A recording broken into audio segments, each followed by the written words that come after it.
누가복음 15장 말씀입니다. 누가복음 15장 1절로 7절까지 말씀 제가 봉독합니다.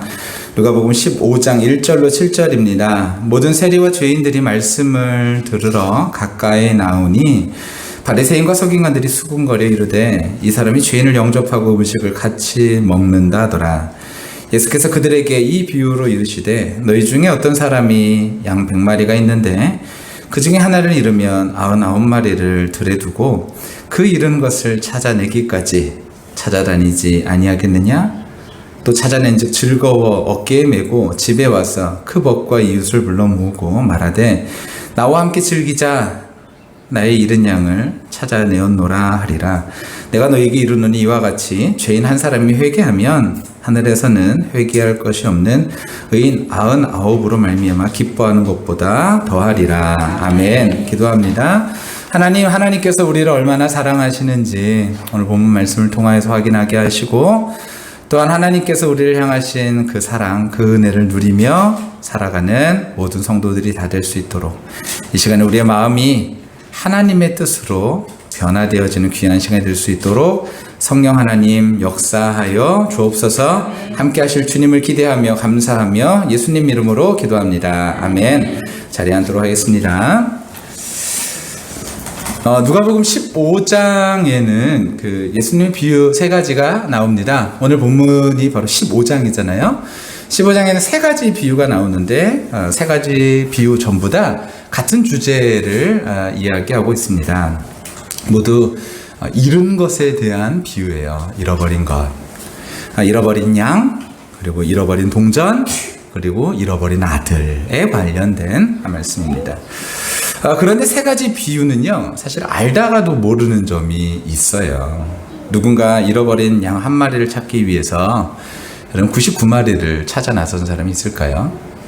오늘 본문을 한번 보시기 바랍니다. 오늘 본문을 보면은 4절 말씀이 이렇게 기록되어 있죠. 너희 중에 어떤 사람이 양 100마리가 있는데 그 중에 하나를 잃으면 99마리를 들고 들에 두고 그 잃은 것을 찾아내기까지 찾아다니지 아니하겠느냐? 이게 무슨 말씀인가요? 찾아내지 아니하겠느냐? 이 말은요, 찾는다라는 것이죠.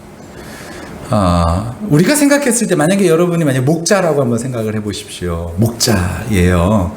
100마리의 양이 있어요. 근데 100마리의 양 중에서 여러분이 한 마리가 없어진 것을 확인하신 거예요. 근데 여러분이 있는 자리는 들이에요.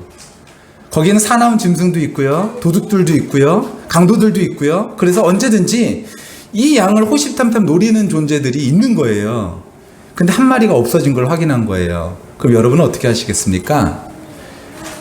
여러분이 어떻게 하시겠어요? 한 마리를 찾아 나서시겠습니까? 아니면은 한 마리를 포기하시겠습니까? 근데 오늘 예수님은 뭐라고 말씀하세요? 찾아낼 때까지 찾지 않겠느냐라고 말씀하신 거예요. 오히려 질문하신 거예요. 이게 당연한 거 아니야? 라고 질문하신 거죠.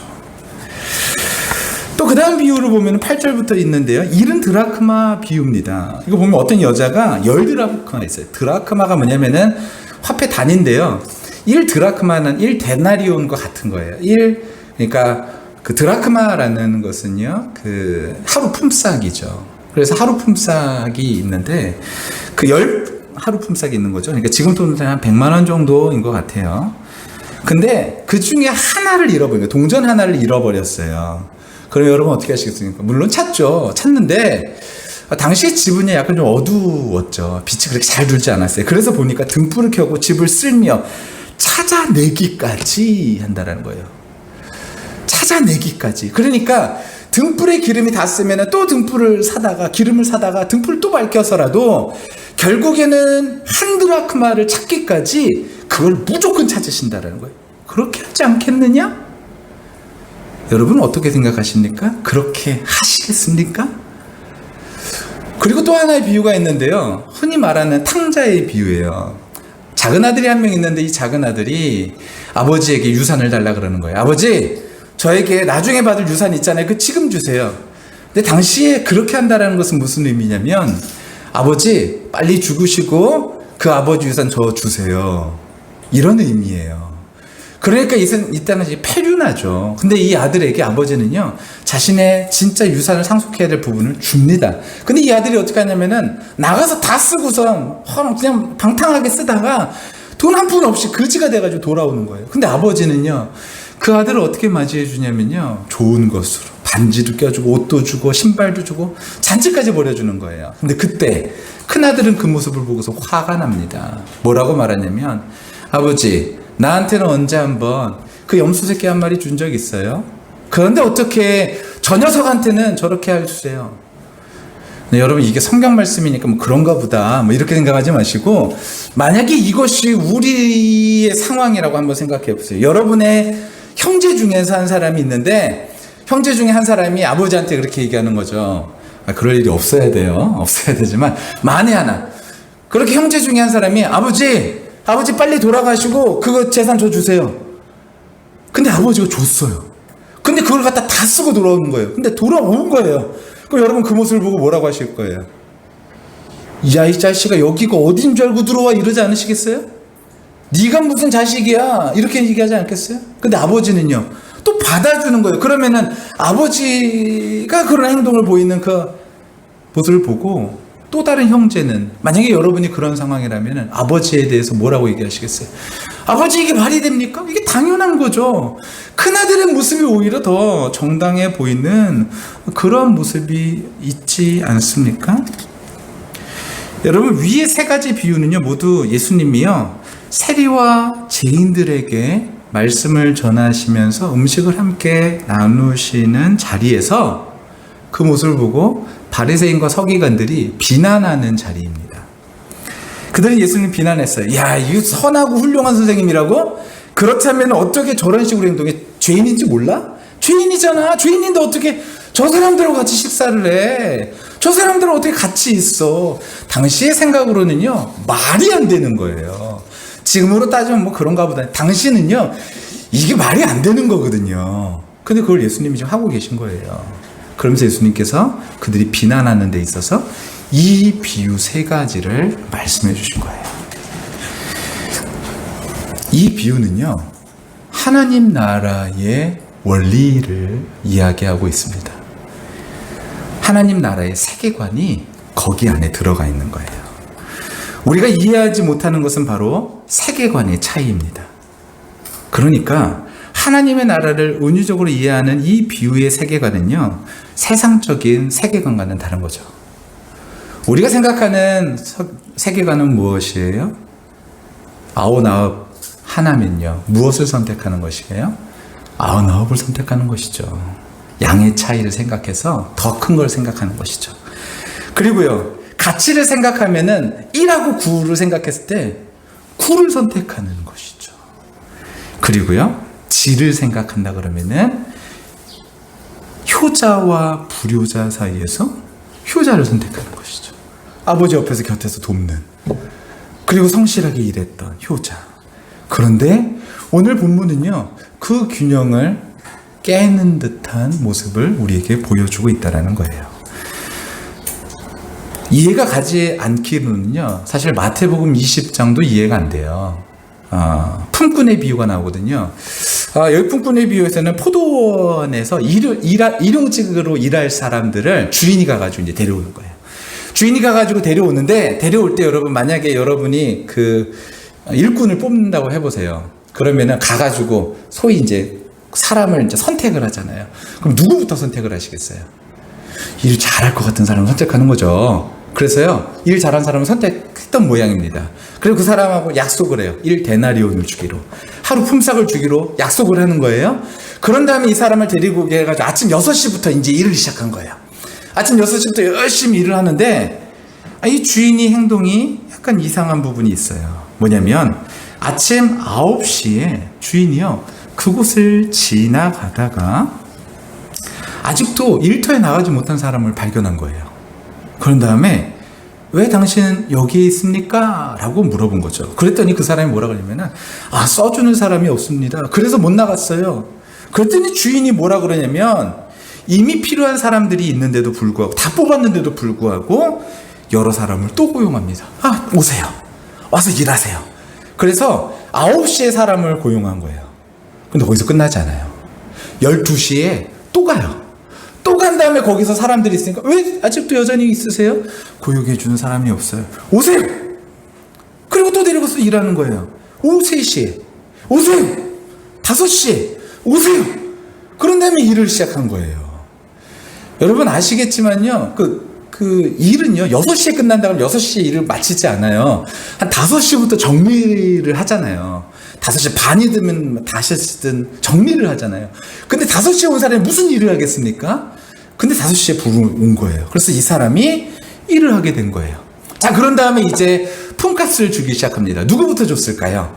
아침 6시부터 일한 사람을 줬을까요? 오후 5시부터 일한 사람을 줬을까요? 오후 5시부터 일한 사람에게 품삯을 주기 시작하는 거예요. 근데 얼마를 주냐면 얼마를 줬을까요? 우리의 생각대로라면, 세상의 정의와 공의대로라면 얼마를 주는 게 맞아요?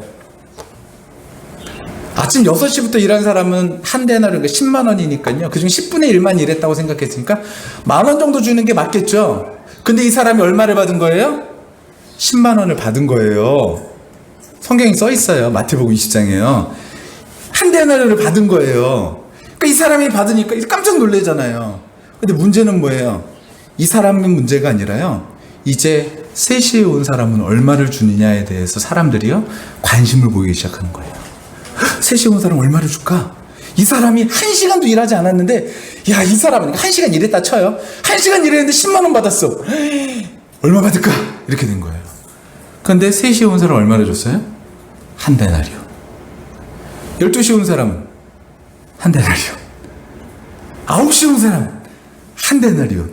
그리고 아침에 6시부터 정시에 와가지고 일하는 사람 얼마를 줬죠? 한 데나리요. 우리가 생각했을 때 이해가 안 되죠. 아니, 어떻게 이럴 수가 있어? 그래서 당시 사람들도 이것에서 따져 물을 수 있는 거예요. 아니, 이거 도대체 이게 말이 됩니까? 라는 거예요.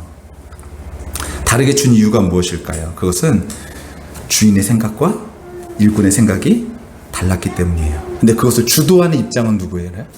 바로 주인이기 때문에 주인이 약속한 대로 맨 처음에 이 사람하고는 흥정을 했어요. 내가 널 한 데나리를 줄게. 나머지 사람은 흥정하지 않았거든요. 주인이 주고 싶은 만큼 주는 거예요. 근데 우리의 생각으로는요, 이 사회의 정의와 공의로는요, 그게 용납이 안 되는 거죠. 왜냐하면 사회법이라는 것은요 변하죠. 상대적이에요. 시대를 반영해요. 그래서 시대에 그것에 대한 필요가 세면요 그것이 법으로 제정이 되어지는 것이죠. 예를 들어서 어저께 저희 시원이가요, 저희 형네가 와가지고 김장을 하고선 이러면서 책을 이만큼을 이제 갖다 준 거예요. 위인전이었거든요. 근데 거기서 마틴 루터 킹 목사님 위인전을 시원이가 본 거예요. 그거 봤는데 거기에 보면요, 흑인이 백인한테 이제 노예로 부리고 그리고 매 맞고 이런 게 법으로도 규정이 돼 있는 거예요. 그래가지고 그런 것에 대해서 백인을 터치하지 않은 법이 있다. 거기에 책에 써 있더라고요. 그 시원이가 그걸 의아해하면서 저한테 들고 왔어요. 아빠, 여기 보니까 사람을 때리고 이러는 걸 법으로 정해놨대. 아빠, 이게 어떻게 가능해? 이렇게 물어보더라고요. 그래서 제가 그랬어요. 시원아, 법이라는 것은 그 시대의 상황을 반영하는 거야. 그러니까 그때 당시에는 그게 옳았다라고 말하는 거지. 왜 그러냐면 그때 당시에 백인의 힘이 셌거든. 흑인들은 사람으로 취급하지 않았거든. 아니, 그게 어떻게 가능해? 이해되지 않지? 근데 그게 그때 당시엔 법이야. 그러면 지금은 시원이가 물어봐요. 그럼 지금 법은 아빠 틀린 것들이 또 있겠네? 당연하지, 시원아. 지금 법도 틀린 것이 있어. 하지만 변하지 않고 항상 옳은 것이 있지. 그것이 무엇이냐면은 하나님의 말씀이야. 그랬더니 시원이가 그 말을 듣고요, 아빠, 나 꿈이 하나 생겼어. 아빠, 나 대통령이 될래. 대통령이 돼가지고 하나님의 말씀을 세상의 사람들한테 알려줄래. 그리고 이것대로 할래. 이렇게 얘기하더라고요. 저는 참 기특하더라고요. 여러분, 하나님 나라의 비유들이 우리에게 충격으로 다가오는 이유는요, 하나님의 나라의 비유 9대, 99대 1, 9대 1, 그리고 효자와 불효자, 어떤 우리의 기준, 이런 것들이 우리에게 충격으로 다가오는 이유는 무엇이냐면은 세계관이 근원적으로 다르기 때문에 그런 거예요. 우리는 노력하면 그에 따른 보상을 받는 공로 원리를 가지고 살아가고 있어요. 그러니까 그것대로 하지 않으면은 시시비비를 따지는 거죠. 아니, 우리에게 내가 이렇게 고생을 했는데 이걸 안 해줘? 그리고 어떤 사람은요, 그걸 제대로 하지 않았는데 더 줘? 아까 그 품꾼의 비유처럼요. 어떻게 저 사람 1시간도 일하잖아요. 저 사람 한 대리는 주는데 나는 왜 한 대리는 왜 똑같이 줘요? 나는 12시간 일하라 했는데. 이렇게 되는 거죠. 이게 뭐냐면은 우리의 생각 가운데 이 세상의 정의, 공이라는 것이죠. 이게 왜 세워졌냐? 임금을 체불하거나 노동력을 착취하는 불의한 일들이 일어나니 이를 방지하기 위해 최소한의 법으로 나름의 기준을 만든 것이 법이라는 것이죠. 하지만 하나님 나라는요, 사람이 정한 그 기준을 뛰어넘는 은혜의 원리로 유지되어지고 보수되어지고 세워져 간다라는 사실입니다. 그래서 은혜를 알지 못하면요, 성경 자체가 이해가 안 되는 거예요. 은혜가 이해가 안 되면은, 야, 이게 어떻게 가능해? 이게 말이 돼? 사실 우리가 성경을 보면서요, 그런 생각이 있어야 되는 거예요. 아까 그 본문을 보면서요. 어떻게 99마리하고 한 마리인데 한 마리를 쫓아가? 이게 말이 돼? 이런 생각이 있는 거죠. 근데요, 은혜를 알지 못하면요, 성경이 이해가 안 되는 것입니다. 공로의 원리대로 생각한다면 5시에 온 사람과 6시에 온 사람은 완전 다른 거죠. 새벽 6시, 오후 5시인데요. 그러나 우리가 생각하는 합리적이고 공평하다는 것으로 하나님 나라는 이해할 수 없습니다. 우리는 세상에서 종종 지옥과 같은 것을 경험하며 살아가죠. 그러니 최악을 방지하기 위해서 정의라는 것, 법이라는 것, 규칙이라는 것, 이런 것들을 만들어가죠. 그러나 믿음으로 산다라는 것은 하나님 나라를 죽어서만을 경험하는 것을 얘기하는 것이 아니에요. 이 땅에서 하나님 나라를 앞당겨서 경험하는 것을 이야기하는 것입니다. 그러면 어떻게 우리가 그 경험을 할 수 있을까요? 라는 거예요. 어떻게 이 말씀이 이해가 될까요? 이 말씀이 수용이 될 거냐라는 거예요. 이 하나님 나라의 원리가 어떻게 수용이 될 거냐라는 거예요. 그것은 회개하여 구원의 은혜를 먼저 경험한 사람은 이 말씀이 이해가 되어진다는 것입니다. 은혜란 우리의 행위에 달린 것이 아니라 하나님이 하신 일에 달려 있습니다. 행위로 이루어낸 성취물이 아니라 외부에서 주어진 것이죠. 그래서 내가 은혜로 우리는 뭐라고 말하냐면 내가 살았다라고 말하죠. 은혜로 사는 사람이 다른 것에 대하여서 그 사람의 기준, 우리가 은혜로 살았기 때문에 우리가 산 거죠. 우리가 사회의 정의대로, 규칙대로 하라면요, 우리는 누구냐면 죽어야 되는 사람이에요. 그런데 우리는요, 사회의 규칙과 정의가 아닌 하나님 나라의 은혜를 받았기 때문에 우리는 산 사람 아니겠습니까? 우리에게 값없이 주어진 은혜라고 해서 값싼 것이 아니에요. 이것은 예수 그리스도의 희생이 있는 것입니다. 근데 그 희생이 나를 위해 준비된 희생인 것을 깨달을 때 우리는 비로소 세상의 방식이 아닌 하나님의 방식이 옳다라는 것을 아는 거죠. 야, 내가 생각했을 때 나 자신을 보니까 나는 죽을 수밖에 없는 존재구나. 나 자신을 생각했을 때 나는 정말로 이게 인간인가? 라는 생각이 우리 안에 들고 그때 우리가 회개하고 돌이킬 때 우리는 은혜를 경험할 수 있게 되어진다는 거예요. 사람의 정의와 규칙도 중요하지만 그보다도 하나님의 은혜가 흐르는 곳에서 우리는 하나님 나라를 경험할 수 있게 됩니다. 앞서 말씀드린 바와 같지요. 바리새인, 서기관, 큰아들, 아침 일찍 나온 일꾼 다 어디에 살고 있는 사람들이에요? 사회적 정의에 살고 있는 사람들입니다. 사회적 정의. 근데 세리, 죄인, 작은 아들, 늦게 일하러 온 일꾼, 그리고 주인, 이들은 어디에 살고 있는 사람이에요? 은혜의 원리가 흐르는 곳에 살고 있으니 천국에서 살아가고 있는 사람이에요. 여러분, 우리가 지금 천국을 경험하느냐? 아니면 천국이 아닌 지옥을 경험하느냐? 이것은요, 어떤 원리로 살아가느냐예요. 우리가 세상의 기준으로 살아간다? 그러면은 천국이 아닌 것이죠. 근데 우리도 천국의 기준으로 구원을 받았으니 우리도 이제 살아가는 이 세상을 천국의 기준, 그 은혜의 기준으로 살아간다. 이것이 바로 성도의 모습이다라는 거예요. 여러분, 성도는요, 화려하게 굉장하게 나타나는 거, 여러분, 그것으로 성도다 아니다를 결정하지 않아요. 성도는 이 마음 중심에 누구의 원리대로 살아가느냐, 이것이 바로 성도를 가르는 기준이 되어진다는 것입니다. 흔히 교회를 말할 때요, 많은 사람들이 외형을 말해요. 그래서 외형이 크고 웅장하면은 그 교회는 참 대단한 교회야. 그 교회는 아주 큰 일을 하는 교회지. 근데 교회가 작고 왜소하잖아요. 그러면 사람들이요, 저 교회는 왜 좀 아직 역사가 안 일어나나? 이런 생각을 하는 거예요. 여러분, 아니에요? 그렇지 않아요. 그거는 정말로 공로 원리적인 생각으로 교회를 바라보는 것입니다. 오히려 세상 사람들은요, 큰 교회보다 어떤 교회를 선호하냐면요, 진짜로 성도가 성도다운 교회를 선호하는 것이죠. 사람들이 봤을 때, 야, 저 사람 저게 무슨 집사야, 권사야, 저게 무슨 장로야, 이런 교회를 사람들이 생각할까요? 그렇지 않고, 그것이 아니라 성도다운 교회. 성도답다라는 것은 무엇이에요? 세상의 원리가 아니라 은혜의 원리대로 살아가는 사람. 내가 은혜를 받았으니 그 은혜대로 누군가를 대할 수 있는 사람. 그 사람이 바로 그 사람들이 모여있는 곳을 사람들이 원하고 그곳을 바로 교회다라고 말할 수 있는 것이죠. 여러분, 교회는요, 외형적으로 크고 작고의 문제가 아니에요. 그 안에 있는 사람들이 얼마나 하나님의 말씀대로 살아가는가, 하나님의 말씀을 순종하며 그 원리대로 살아가는가, 이것이 바로 교회의 모습인 것이죠. 어젯밤에 오홍재 집사님이 어떤 교회 하나를 보내주셨어요. 근데 그 교회는요, 제가 참 좋아하는 교회예요. 제가 예전부터 눈여겨보면서, 야, 이런 교회 참 아름답다. 근데 제가 말씀드리는 건 외형이죠. 그 안에 있는 사람들이 어떤 일들을 이루는지 모르겠어요. 제가 왜 그거를 좋아하냐면요, 사람들은 외형을 보고 쫓아가거든요.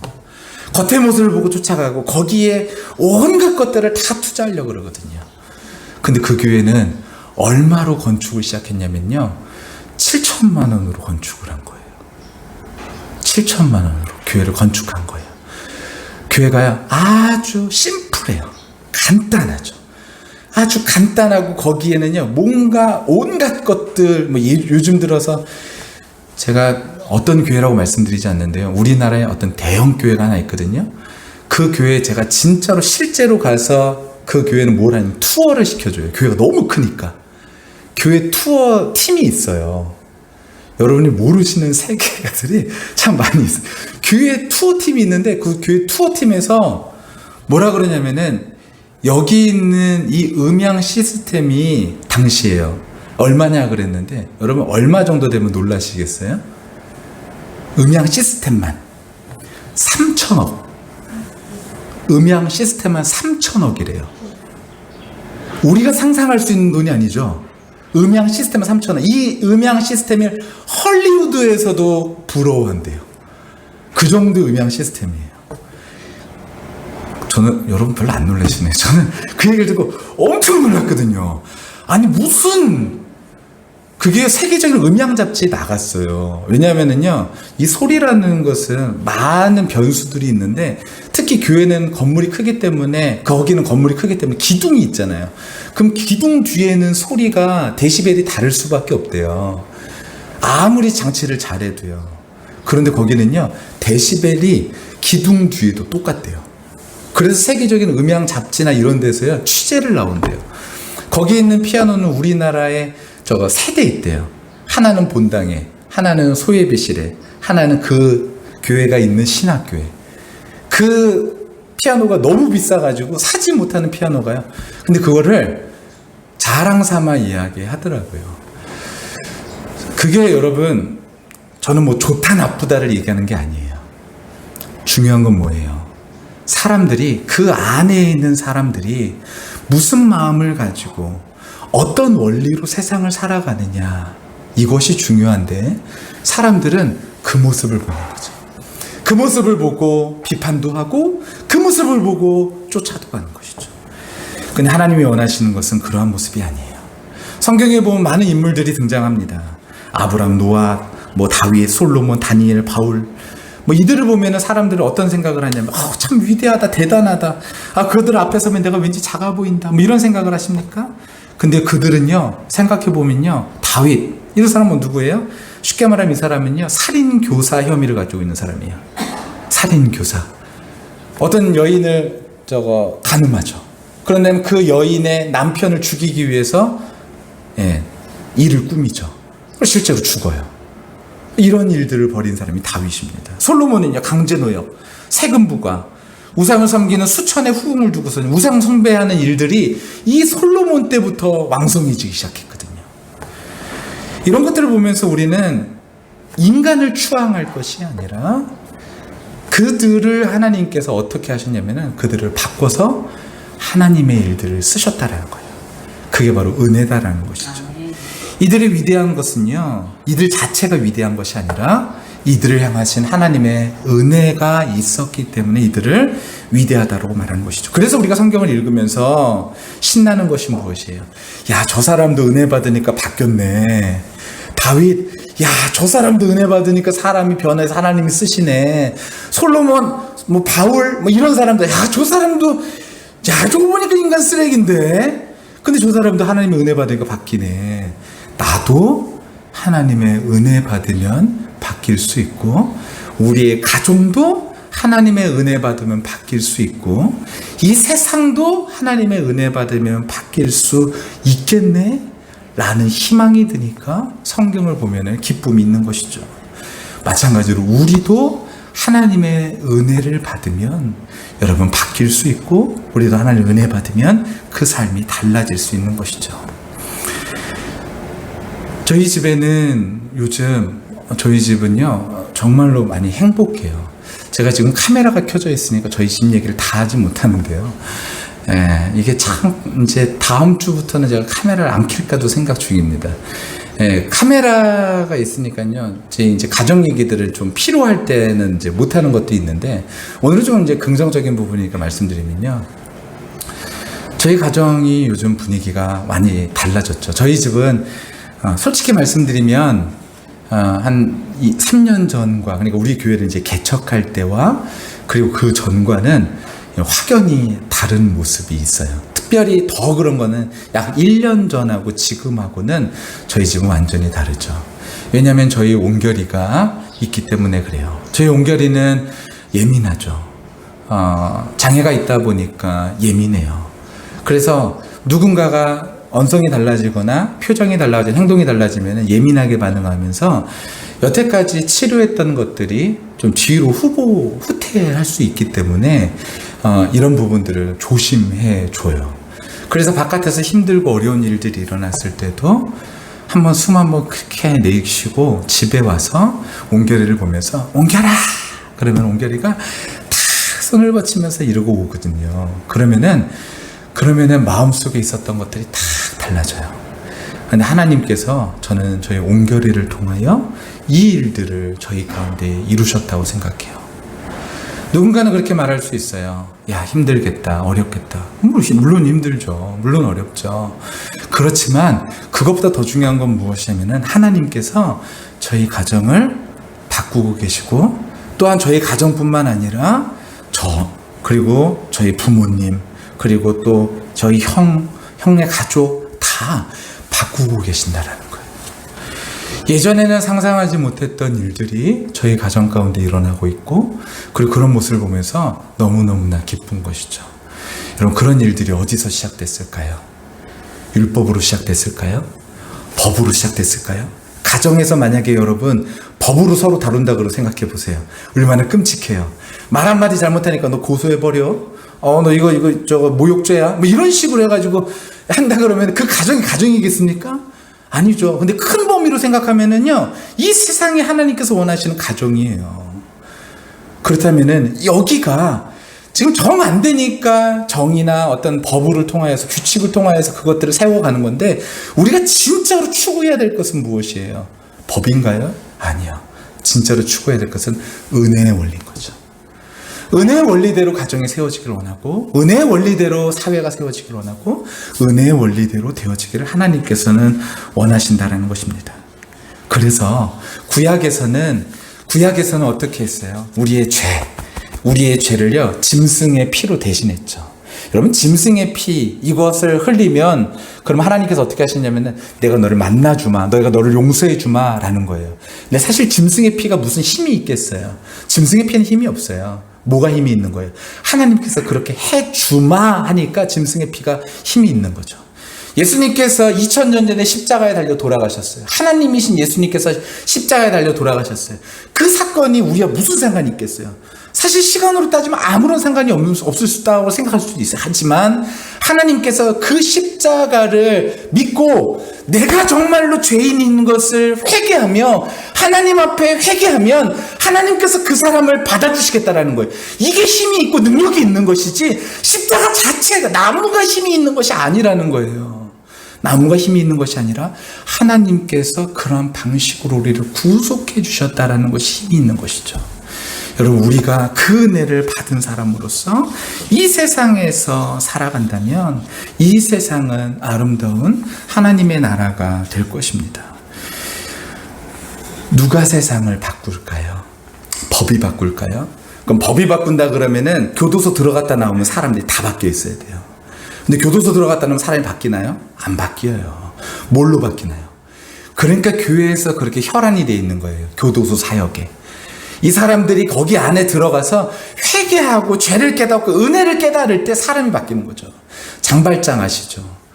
배고파가지고 빵 하나 훔치는데 그것에 대해서 죄의 대가가 너무 가혹했죠. 근데 그 사람을 바꿨던 것이 무엇인가요? 감옥이었나요? 아니요. 감옥이 아니라 은혜의 원리였죠.